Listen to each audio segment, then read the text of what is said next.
So, Konami just announced the new archetype to be released in the set Cyberstorm Axis. The archetype is called Nemurelia. It's a pseudo-pendulum deck with insane searchability and access to extra deck banish synergy. At first glance, this archetype is awful, but I believe it has some surprisingly good uses. Let's start by going through the cards in order they search each other in. Sweet Dreams Nemuria has two effects. First, it searches any Nemurelia monster, and if you have a pendulum Nemurelia monster face up, you can prevent your opponent from responding to the summons of your Nemurelia monsters. Secondarily, this card can put the pendulum monsters back into the extra deck from field. The second effect is not remotely good, but that first effect is insane. A new archetype having a searcher that gives summon protection is a very solid effect, even in a weaker archetype. Dreaming Nemurelia is the centerpiece of the archetype. The main effect of the card is to put itself into the extra deck to search out the continuous spell Sleeping Beauty, Tower of Nemuria.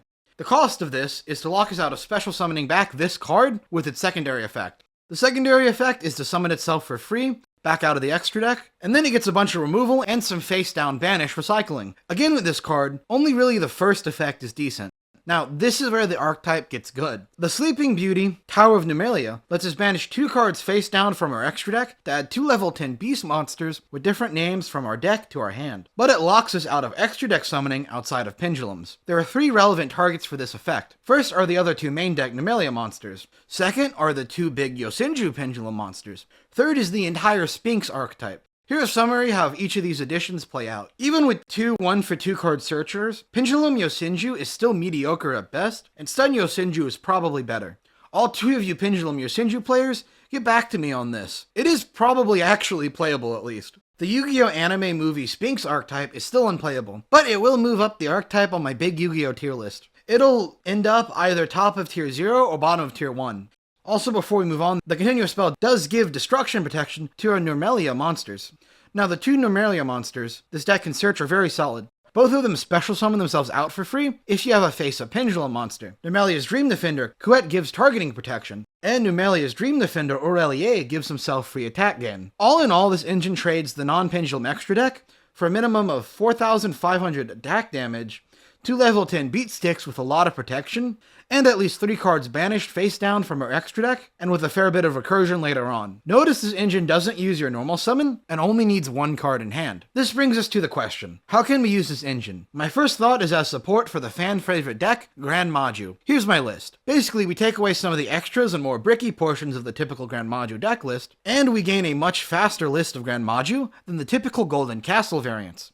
This list can always get to game thanks to the 2 big beat sticks providing more damage than the deck's other summons. At the end of the day, this deck's extra deck is only really a number meant to be fodder, so it won't matter what's in it. We can see from this list that the archetype does provide some issues, as it currently is. The continuous spell and the 2 monsters are hard bricks. You have to be able to search them out to continue the combo, meaning you're gonna have to run at least 2 copies of cards that should otherwise be part of a light engine. This archetype definitely will improve as it gets more support. Any other continuous spell or searchable level 10 monster will dramatically improve the deck's consistency. Here's another list I made pairing the deck with Cleforts. Pay no attention to how janky this list is. I'm trying to show how the engine provides free tribute summons.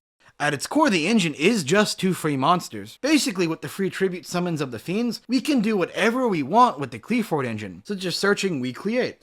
It plays just like the Dogmatica engine, where restrictions don't matter if you do certain plays first. Well, you're still locked out of the extra deck, but that's fine. So this archetype has use as a tribute engine.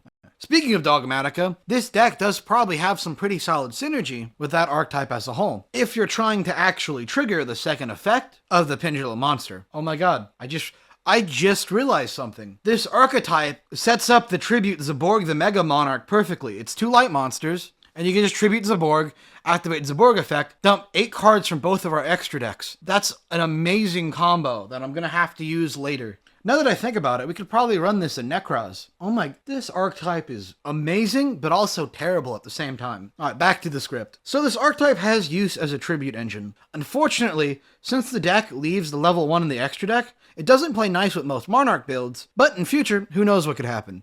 This archetype looks like it'll end up falling into low tier 4, high tier 3 as is. It needs more search targets and just better ways to banish the extra deck to be played in a non-meme way. I also predict that we will see some extra deck Pendulum hybrid monsters in this deck's support. It would be an interesting way to build on this deck's foundation. Mechanically, this deck does push design constraints of the game a bit. It's a Pendulum summon without scales, and it's one of the most effect-loaded search lines in the game. It's not great, but it is a lot. Thanks for watching. The break has been cut short because I just found this new little wave of support so interesting. I thought I'd give my take on the potential decks it could be used in. It was just fun and interesting. See you guys next time.